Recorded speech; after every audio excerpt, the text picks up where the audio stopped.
mu nekk ay discours yu élogieux la doon tenir ci président Macky Sall kon diggante boobu ak léegi xaw ma lu fi changé ba tey ñu war a taxaw di wax am beneen taxawaay man je me veux constante dans ma vie et je me veux cohérente ndax nit ki tey mënoo ko tagg ñëpp gis na tagg nga nit ki nga xëy suba am beneen taxawaay ci nit kooku Macky Sall ko ñu nangu ñu bañ ko nangu dafa am lu mu liggéey ci Sénégal nit ki mën nga bañ a ànd teg moom mais qualité yi nga xam ne nga gisoon ci moom nangul ko ba tey président Macky Sall liggéey na Sénégal ñëpp teg seen gët président Macky Sall def na Sénégal au cœur ñëpp teg seen gët Sénégal Macky Sall indi na li nga xam ne mooy équité territoriale c'est le champion de l'équité territoriale président Macky Sall ñëw na fekk fi ay injustice inégalité sociale mu indi fi ay marqueurs sociaux mu indi fi CMU indi fi PUMA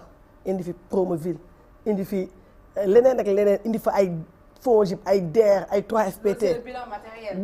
C'est important. am na ñuy xeex ak moom ñu koy que ce soit le bilan matériel que ce soit le bilan immatériel le président a énormément fait pour ce pays man jusqu'au mois d'octobre j'étais la vice-présidente du Parlement mondial l'union interparlementaire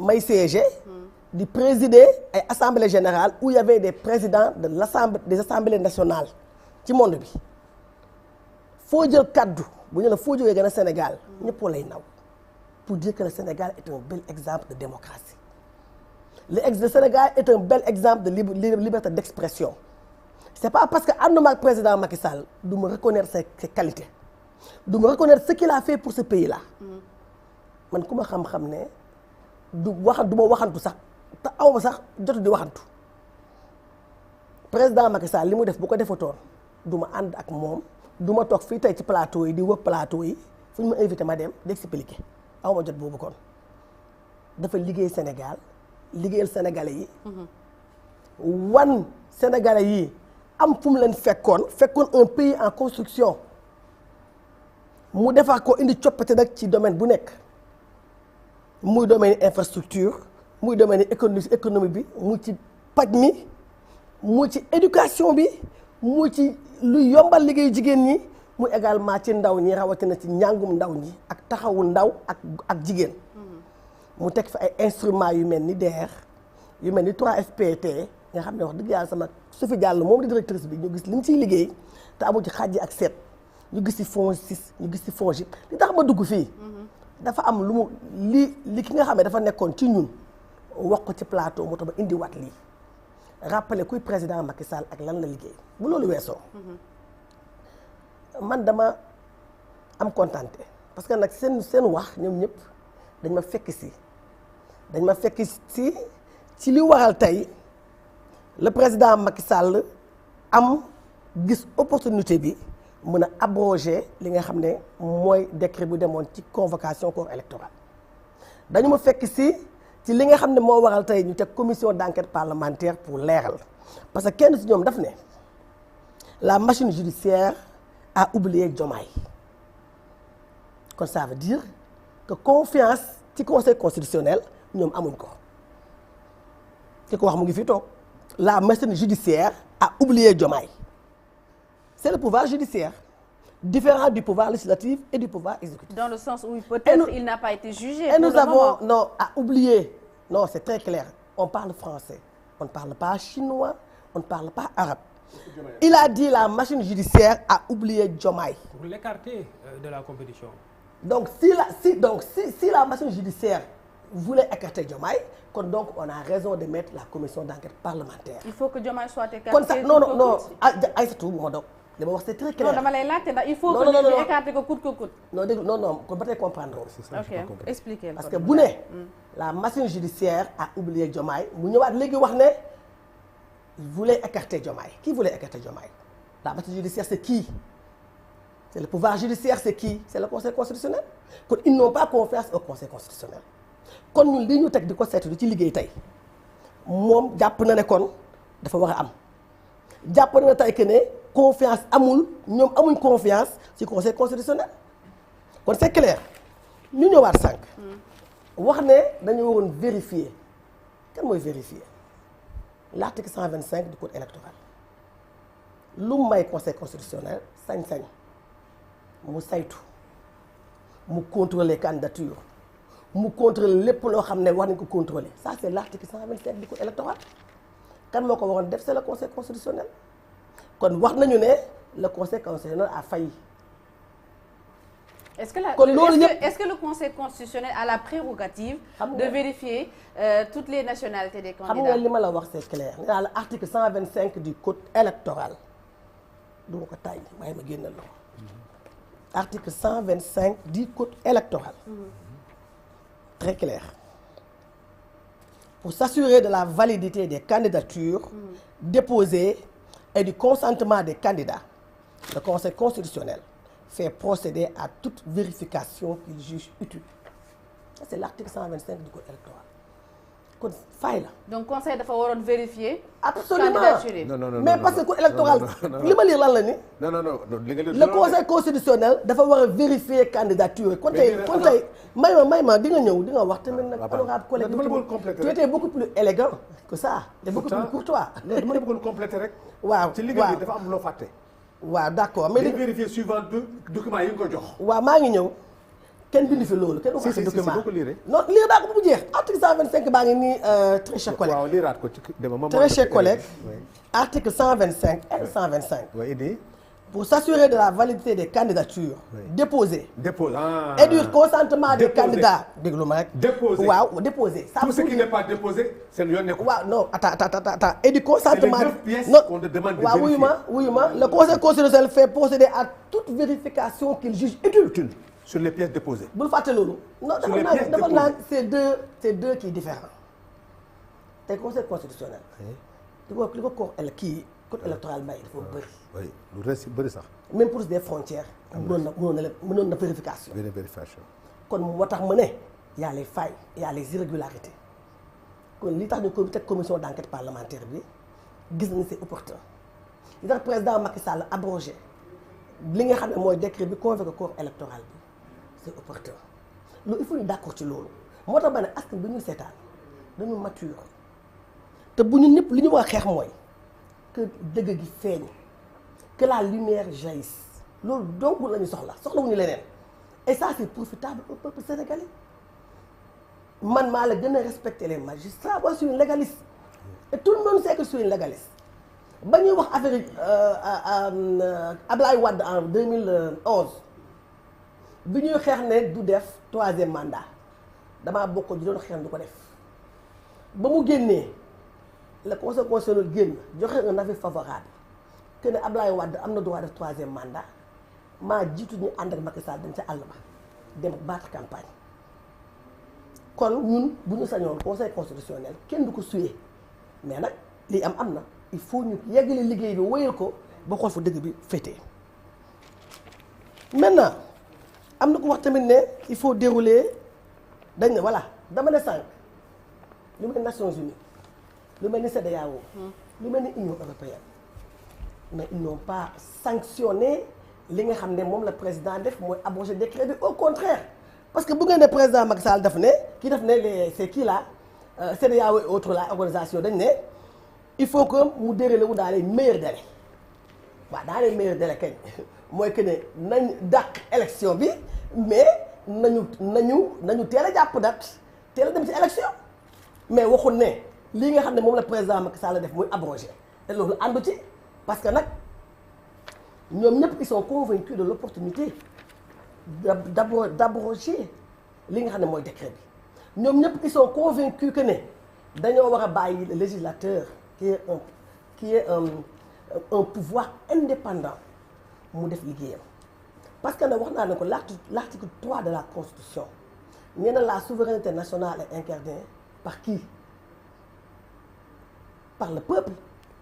Et qui sont les représentants du peuple? Ça nous c'est nous. yow la man la ak ñun bàyyi assemblée nationale. kon donc am nañu sañ-sañ bi ñun le siège de la souveraineté nationale. daal di saytu képp ku bëgg lu leer képp koo xam ne askan bi moo la ñor li ngay bëgg mooy que lumière soit faite sur cette affaire très grave. commission d'enquête. C'est très grave. Président Macky Sall il va pas fermer les yeux dem ci élection boo xam ne les institutions ñu ngi tuumaal juge yoo xam ne moom moo la nommé aussi moom moo nommé les sept juges kon tey bu nekkoon moom en complicité ak ñoom du taxaw am taxawaay bi mu am. ñu naan leen président Macky Sall dafa renoncé à sa candidature deuxième quinquennat yoon may na ko mu renoncé ko président Macky Sall nommé les 7 juges sages du conseil constitutionnel président Macky Sall tànn candidat boo xam ne c'est après large consultation président Macky Sall daal di woo le corps électoral mu ànd ak candidat wam wër Sénégal tournée économique jox ko kaddu présenté ko seen askan wi mujj gi mu bàyyi candidat bi demal boppam.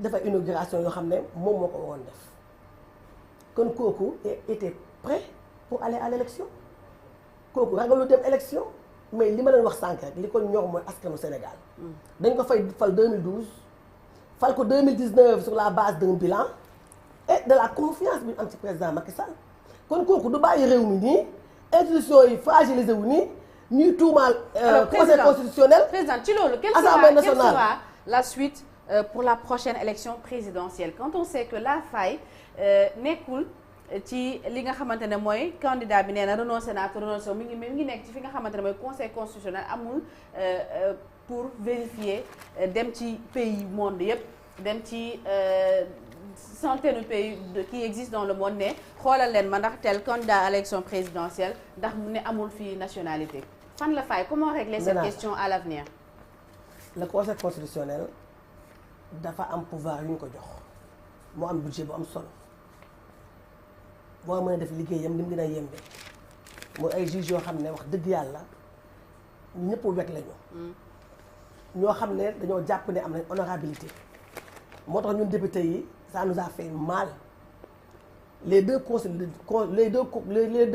yi ñu gën a métti mooy tuumaal juge yi wax naa leen ko sànq ak tuumaal suñu candidat ndax juge yooyu noonu dañoo jàpp ne am nañ honorabilité moo tax on a demandé à nos collègues du parti démocratique sénégalais nañu indil ay preuves naam man personnellement dama jàppoon ne Karim Wade devait être candidat man dama jàppoon ne la candidature non parce que je les ai bien écoutés def nañ point de presse et je le dis à la commission des lois yaa ngi fa woon man li may wax dama ko nëbb à la commission des lois quand j'ai pris la parole j'ai dit vous du groupe Liberté, démocratie et changement je vous félicite et je vous manifeste ma solidarité parce que nag je vous ai bien entendu seen point de presse vous avez bien expliqué Karim Wade en 2018 de demander woon le renoncer woon à sa nationalité mais que ñi nga xam ne ñooy les autorités compétentes de la France ñoo ko yéexal ñu ñëw le 16 janvier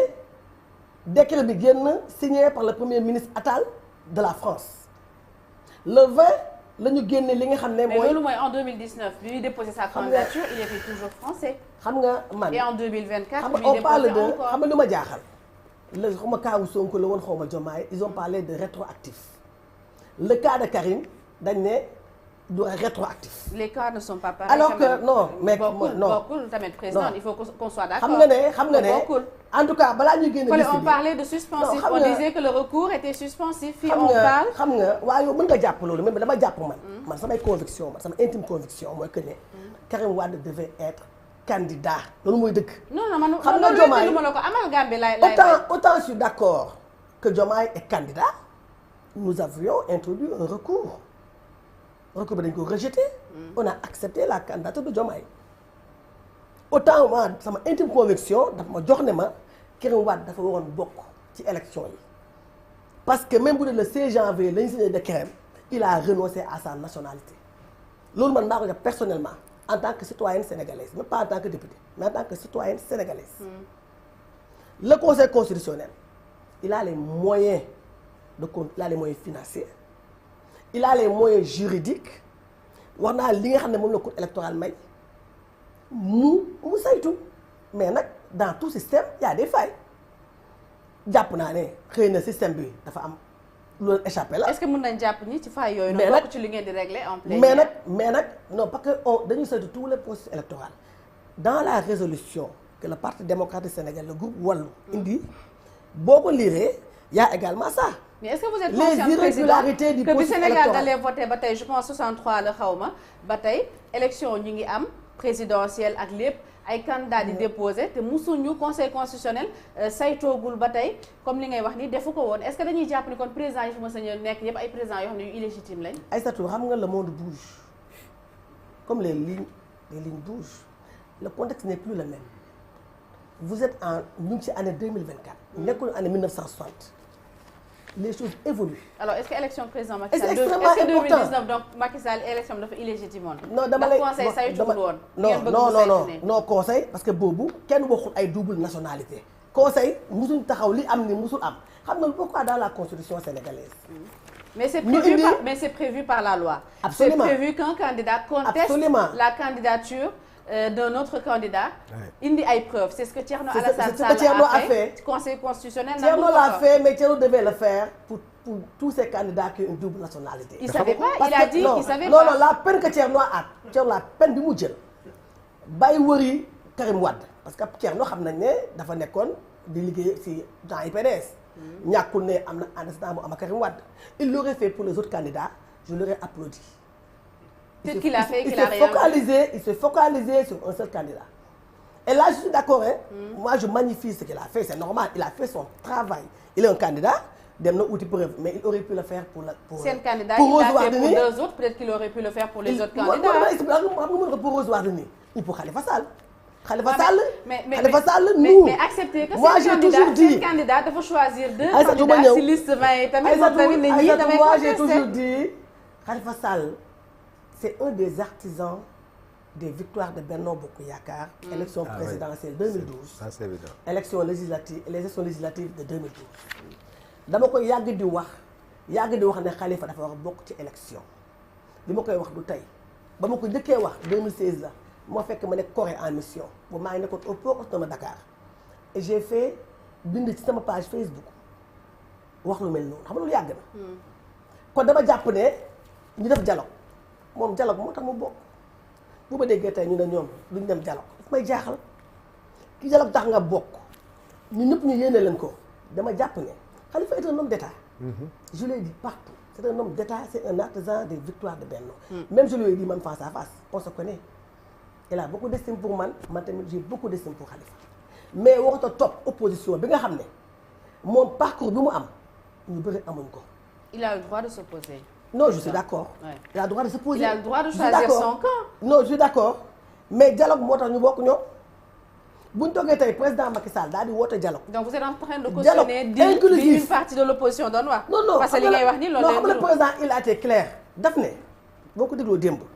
dafa woote dialogue inclusif la woote parce que nag réew mi nag réewu dialogue la bu ñu fàtte mukk ne sunuy maam ak ci maamaat dañoon waxtaan ci l'arbre à palabre dialogue moo tax Sénégal yegg si fii ginnaaw yàlla ak sunu guide religieux yi nga xam ne tamit dañoo téye bokk ci ñu téye réew mi dialogue am na lu mu jur moo jur tey ñii ñu bokk ci élection dialogue am na yeneen moo fi indi coppite ñuy fal maire au suffrage universel direct xam nga kon dialogue am na solo kon tey bu président Macky Sall woowee dialogue pour tey candidat yi nga xam ne dañu ne ñoom